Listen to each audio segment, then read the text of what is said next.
Sidang Jumat yang semoga senantiasa dirahmati oleh Allah Subhanahu wa taala. Sekarang kita berada di penghujung bulan Dzulqa'dah.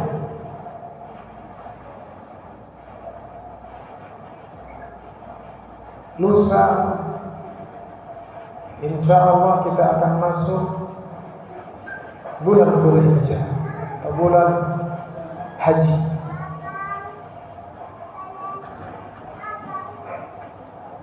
Rasulullah sallallahu alaihi wasallam menyebutkan 10 awal bulan Dzulhijjah memiliki banyak keutamaan. Bahkan keutamaannya melebihi 10 malam yang akhir di bulan Ramadan. Sampai-sampai Allah Subhanahu wa taala bersumpah, wal fajri wa layalin ashr, demi waktu fajar dan demi waktu 10 hari yang awal di bulan Dzulhijjah.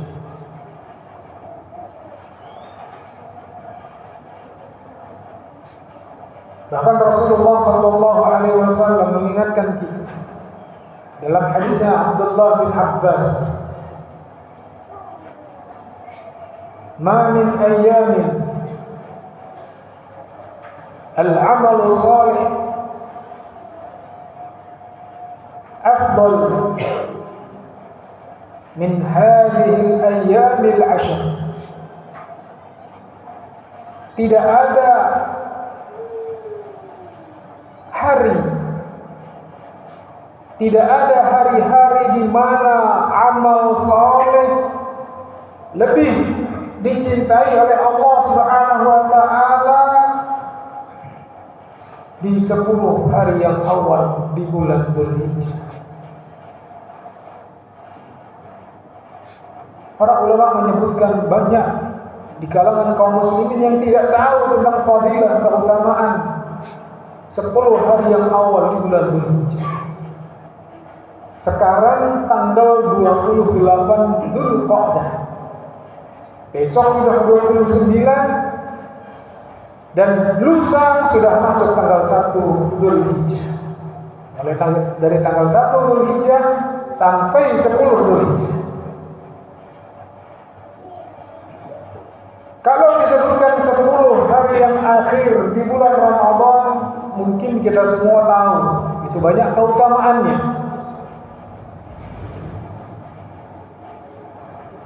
Tapi banyak kaum muslimin yang tidak mengetahuinya. Tanggal 1 sampai tanggal 10 Dzulhijjah juga tidak kalah memiliki banyak keutamaan. Bahkan sebagian ulama menyebutkan lebih afdal daripada 10 malam yang akhir di bulan Ramadan. Sehingga Rasulullah sallallahu alaihi wasallam menyebutkan tidak ada hari-hari yang mana amal-amal saleh lebih Allah cintai ketimbang seorang melakukan kebaikan di 10 hari yang awal di bulan Dzulhijjah.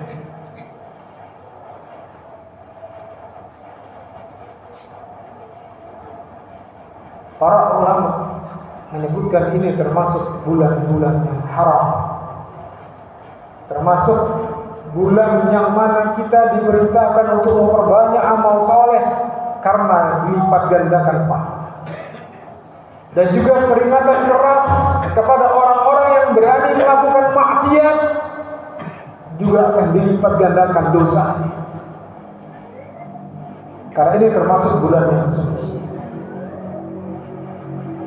Sampai salah seorang sahabat bertanya kepada Rasulullah, "Ya Rasulullah, apakah amal soleh yang dilakukan seorang di 10 hari yang awal di bulan Dzulhijjah itu bisa menandingi jihad fisabilillah? Kata Rasulullah SAW, tidak bisa. Bayangkan, jihad fisabilillah, jalan pintas seorang muslim masuk surga, puncak kejayaan Islam, jihad.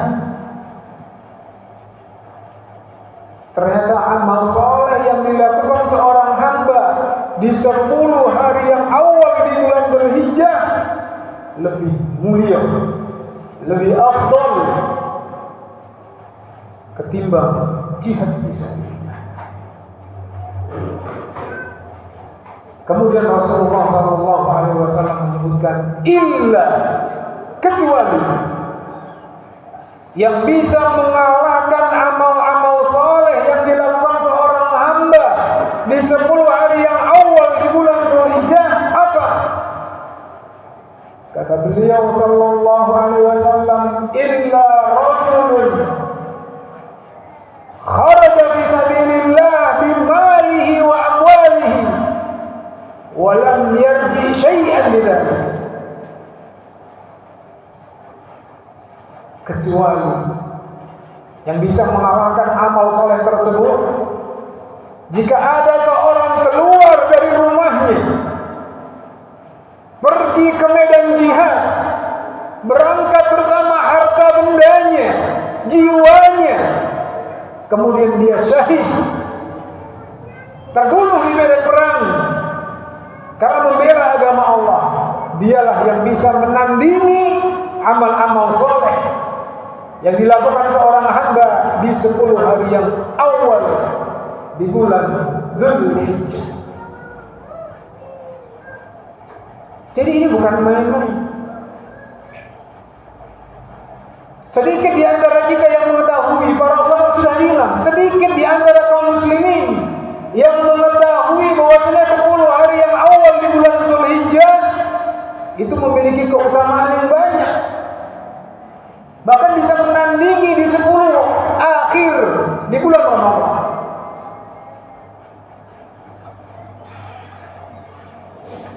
Maka para ulama kita menyebutkan amalan apa yang dianjurkan seorang hamba ketika memasuki tanggal 1 bulan Dzulhijjah, 2 hari lagi insya Allah. Maka seorang yang cerdas, seorang mukmin yang cerdas, dia akan memanfaatkan momen-momen emas yang ketika ada kesempatan beramal soleh yang dilipat gandakan oleh Allah Subhanahu wa taala, dia ambil semuanya, dia rebut semuanya. Kenapa? Karena dia tahu banyak keutamaan dan karena dia tahu amalan dia sedikit. Maka di antara para ulama menyebutkan amal soleh yang dianjurkan untuk dilakukan seorang hamba pada tanggal 10, pada tanggal 1 sampai 10 Dzulhijjah. Yang pertama, memperbanyak puasa. Memperbanyak puasa sunnah. Kalau memang bisa puasa dari tanggal 1 Dzulhijjah sampai tanggal 9, kalau bisa. Karena di tanggal 10 Dzulhijjah kita lebaran, Idul Adha. Dilarang untuk berpuasa. Idul Adha tanggal 10 bulan Dzulhijjah dilarang berpuasa. Tanggal 11, 12, 13 hari tasyrik juga dilarang berpuasa. Maka jika mampu berpuasa di tanggal 1 sampai tanggal 9 di bulan Dzulhijjah. Kalaupun tidak mampu, perbanyaklah puasa di 9 hari tersebut. Kalaupun tidak mampu, jadikan hari Seninnya dan Kamisnya puasa di 10 hari yang awal di bulan Dzulhijjah. Kalaupun nggak mampu, paling tidak puasa di tanggal 9 di bulan Dzulhijjah. Para ulama menyebutkan dengan puasa Arafah. Pada saat itu jamaah haji sedang melakukan wukuf di padang Arafah. Dan bagi kita yang tidak melaksanakan haji, disunahkan untuk berpuasa di hari itu, di tanggal 9 Dzulhijjah. Kata Rasulullah SAW, puasa Arafah menghapuskan dosa 1 tahun yang lalu dan 1 tahun yang akan datang.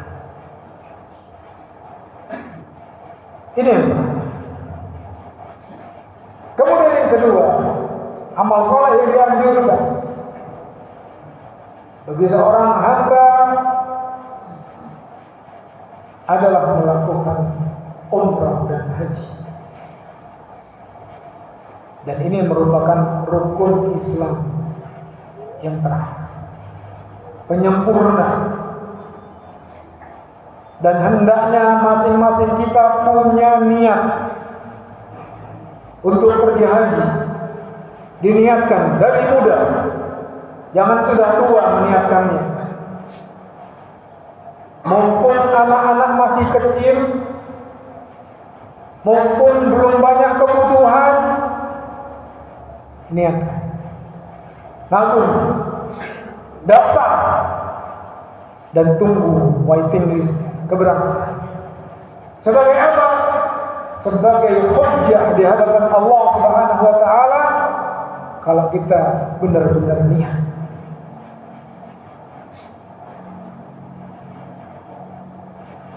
Karena banyak kaum muslimin yang mampu dari segi finansial, punya harta yang cukup, tapi dia tidak mau berangkat, tidak mau mendaftar.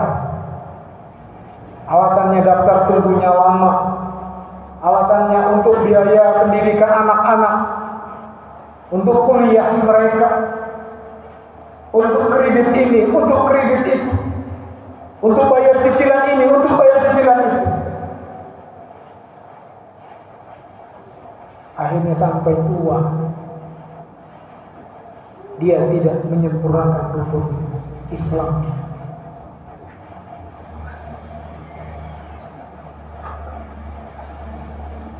Umar bin Khattab pernah menuturkan, barang siapa yang diberikan kemampuan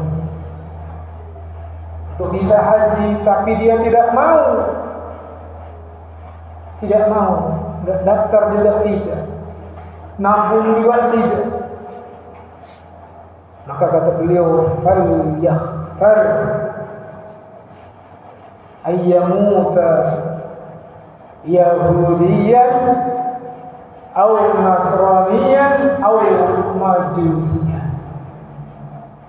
Silakan dia memilih matinya mati Yahudi, Nasrani atau Majus. Ancaman bagi orang yang diberikan kemampuan finansial, bisa daftar haji, bisa mengambil kuota haji, mengambil porsi haji walaupun menunggu lama dengan biaya 25 juta. Punya uang segitu tapi nggak mau daftar, silakan memilih mau mati Yahudi, Nasrani atau Majusi. Umar bin Khattab yang menuturkan.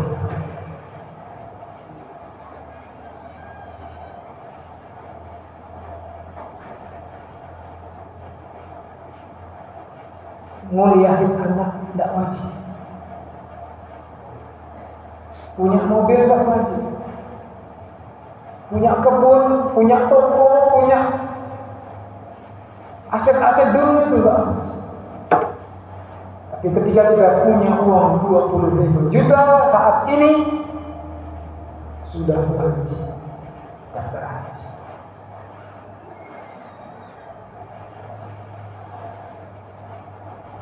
Kemudian yang ketiga, amal soleh yang dianjurkan dilakukan di 10 hari yang awal bulan Dzulhijjah adalah berkurban, mempersiapkan hewan kurban. Dan kurban ini merupakan ibadah tahunan. Bagi kita yang diberikan kemampuan oleh Allah Subhanahu wa taala, maka hendaklah dia berkurban di setiap tahunnya. Bukan seumur hidup sekali. Ini juga di antara kesalahan sebagian kaum muslimin. Kenapa kamu tidak kurban? Sudah kurban. Kapan? 10 tahun yang lalu. Kurban itu bukan seumur hidup sekali, tiap tahun. Rasulullah Shallallahu Alaihi Wasallam ketika menyampaikan khutbah di Arafah ketika haji wada, disaksikan oleh lebih dari 100.000 para sahabat. Rasulullah berkhutbah dengan lantangnya tanpa menggunakan pengeras suara, tapi semua mereka mendengarkan suara Rasulullah Shallallahu Alaihi Wasallam, dan ini mukjizat.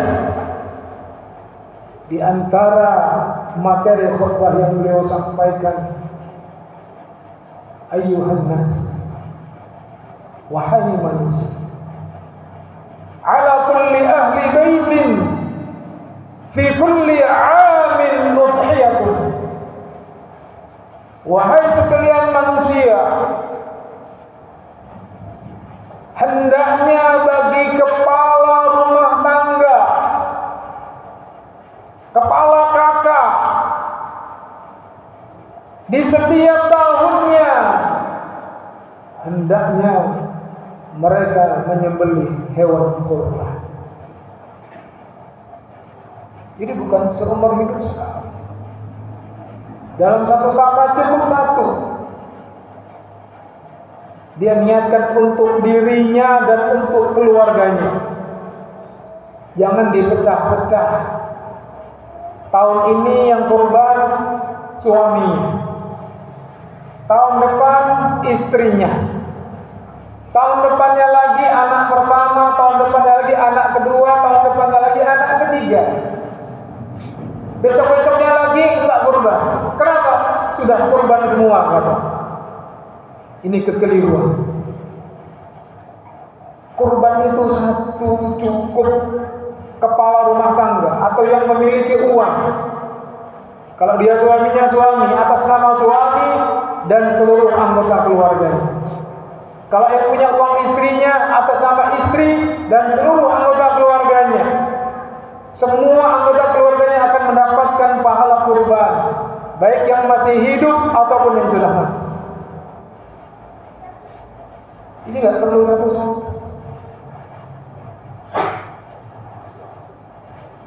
Abu Ayyub Al-Ansari pernah ditanya,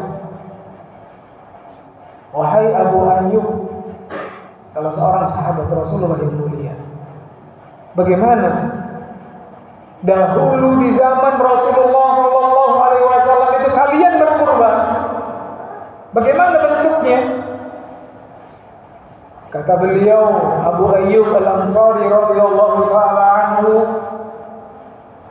kami zaman Nabi Sallallahu Alaihi Wasallam berkurban satu kambing untuk satu kakak, dan kami niatkan untuk diri yang berkurban dan keluarga. Maka di antara bentuk petunjuk dari Rasulullah Sallallahu Alaihi Wasallam di saat menyembelih hewan kurban, di antara zikir yang dibaca apa? Allahumma hada anni wa an ahli baiti.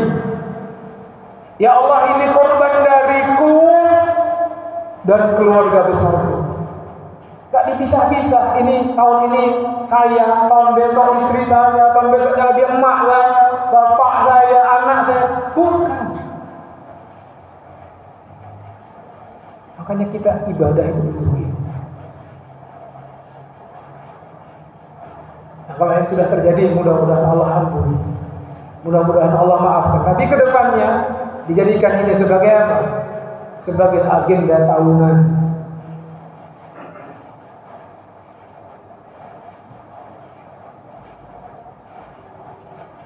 Ustaz, saya belum mampu. Ya nabung. Karena kurban ini nggak harus menggunakan kambing bandot besar, nggak harus. Kambing perempuan pun boleh. Kambing perempuan pun boleh. Sapi perempuan pun boleh.